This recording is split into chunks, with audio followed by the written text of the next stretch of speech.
Assalaamu calaykum. Anigu waxaan ahay Dembibaare Muuse. Mar kale ayaan idiin soo laabtay anigoo idiin wada arrin cusub. Arrintaas oo aan ku guuleystay inaan soo xaqiijiyo.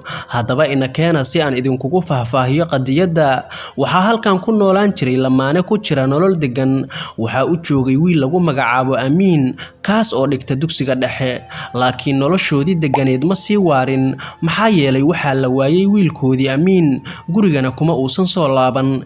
In badan ayay baadi goobeen, laakiin way waayeen meel uu jaan iyo cirib dhigay. Booliska ayay caawimaad weydiisteen. Qadiyadaasna aniga ayaa la ii xil saaray si aan u soo xaqiijiyo sababta uu u maqan yahay wiilkaasi. Waxaan bilaabay inaan cadeymo ka raadiyo gurigooda.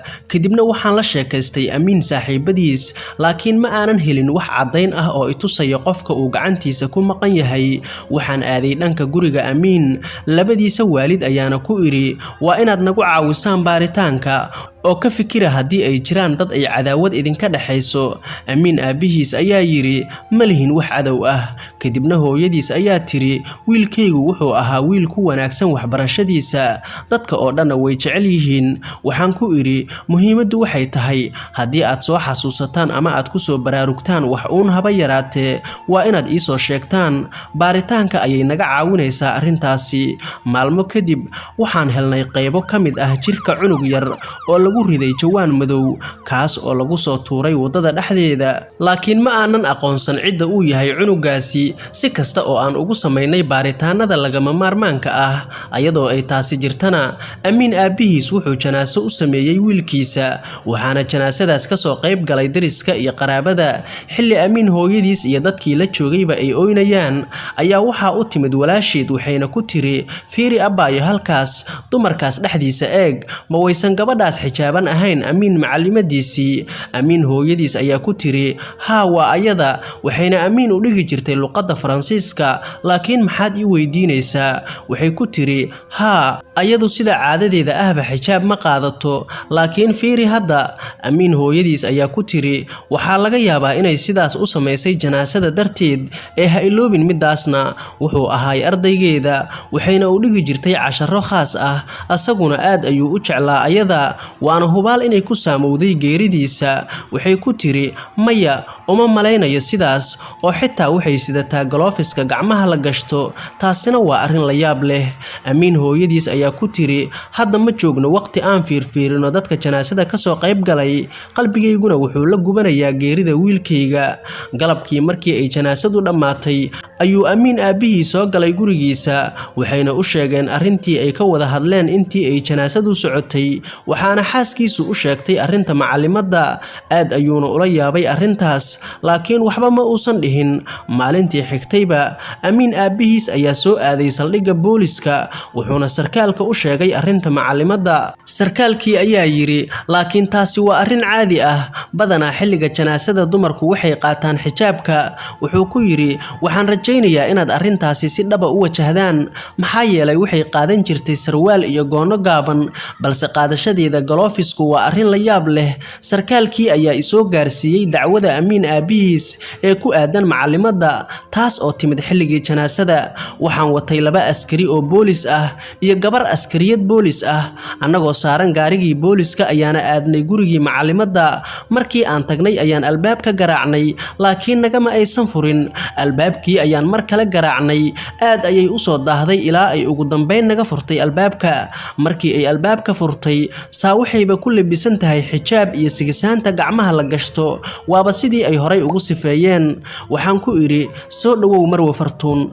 Waxay ugu tiri, haa yaa tahay adigu? Waxaan ku iri, anigu waxaan ahay Dembibaare Muuse, adigu waxaad gashan tahay xijaab, ee ma guriga ayaad ka bixi rabtaa? Waxay ugu tiri, maya ma aanan rabin inaan baxo. Waxaan ku iri, haddaba hadda ayaad guriga timid miyaa? Waxay ugu tiri, maya maanta oo dhanba guriga kama aanan bixin, laakiin maxaad iga rabtaa aniga? Waxaan ku iri, haddaba maxaad gurigaada dhexdiisa xijaabka ugu qaadanaysaa? Waxay igu tiri, haa, ma waxaad wax iga weydiinaysaa xijaabka? Waan tukanayay quraankana waan akhrisanayay, waxaana jeclahay inaan xijaabka qaato marka aan cibaadaysanayo. Cabbaar ayaan fikiray, waxaana niyadda iska iri, hagaag, hadda ma ahan waqti salaadeed, oo xitaa haddii ay akhrinta quraanka xijaabka u xiratay ma aysan xiran lahayn galoofiskan.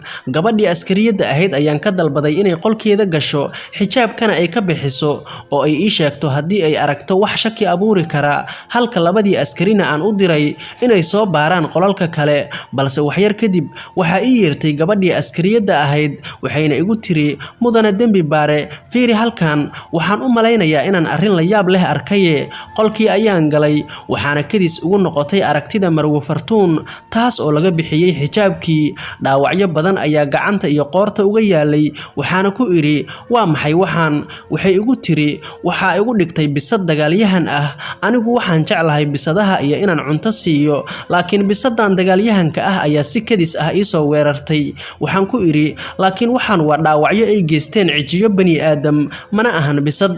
Balse si kadis ah ayaa waxaa u soo galay mid ka mid ah labadii askari, wuxuuna yiri, mudane dembi baare, fiiri waxa aan arkay.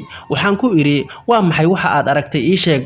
Wuxuu igu yiri, waa kiish balaastig ah, waxaana ku jira madaxa cunug yar iyo mid ka mid ah labadiisa gacmood. Markaas ayaan iri, haddaba adiga ayaa dilay Amiin. Markaas ayay macallimadii aad u naxday, waxayna bilowday inay horteena ku oyso. Waxayna tiri, Amiin aabihiis ayaa iga ballan qaaday inuu i guursanayo, niman badan oo i soo doontay ayaan dartiis u diiday, ilaa ay faaftay arrinta ah inaan asaga jeclahay. Nimankiina waxay joojiyeen inay i soo doontaan, ugu dambeynna waa uu guursaday, anigana waa uu iga tegay. Akhbaartiisa ayaan waayay, in badan ayaana baadigoobayay, sanado badan ayaana ka soo wareegatay, ilaa aan ugu dambeyn ogaaday in wiilkiisu uu dhigto dugsiga dhexe, kaas oo aan anigu macallimad ka ahaa. Waxaan ku iri, ma isku dayday inaad u tagto Amiin aabihiis? Waxay igu tiri, haa, weliba waxaan u guuray guri dariskiisa ah, waxaana ku iri, waxaan Amiin siinayaa casharo khaas ah oo bilaash ah. Waxaan ku iri, laakiin sideed u dishay? Waxay igu tiri, aabihiis wuxuu ogaaday inaan halkan joogo,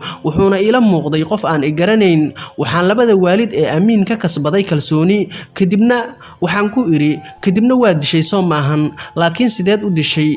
Waxay igu tiri, waxaan isku dayay inaan ku maasheeyo barkada dabaasha, laakiin wuu iska kay caabinayay. Dhaawacyadan aad aragtaan ayuuna ku dhigay qoortayda iyo gacmahayga. Dilkiisa kadibna si degdeg ah ayaan u xirtay xijaabka iyo galoofiska si aysan shaki iga qaadin dadka aan la tacaamulayo, laakiin waxaan u malaynayaa inaan fashilmay hadda. Waxaan ku iri, looma jeedo dembiga oo dhammaystiran, ee maxaad u jarjartay meydka? Waxay igu tiri, waxaan isku dayay inaan ka takhaluso meydkiisa anigoo aan layga shakin, waxaana u qaybiyey meydkiisa dhowr qaybood, waxaana ku kala riday jawaano kala duwan. Maalin kastana jawaan ayaan soo tuuri jiray, kanina wuxuu ahaa jawaankii ugu dambeeyay. Maanta ayaan rabay inaan soo tuuro oo aan sidaas ku baabi'iyo raadadka faldambiyeedka. Waxaan ku iri, laakiin waad fashilantay, ee haddana keen, waxaan aadaynaa saldhigga booliska, waxaadna heli doontaa ciqaabta aad mudan tahay. Saaxiibayaal, ciqaabta qofkii xaqdarro wax ku dila waa mid xun, adduun iyo aakhiraba. Man qatala nafsan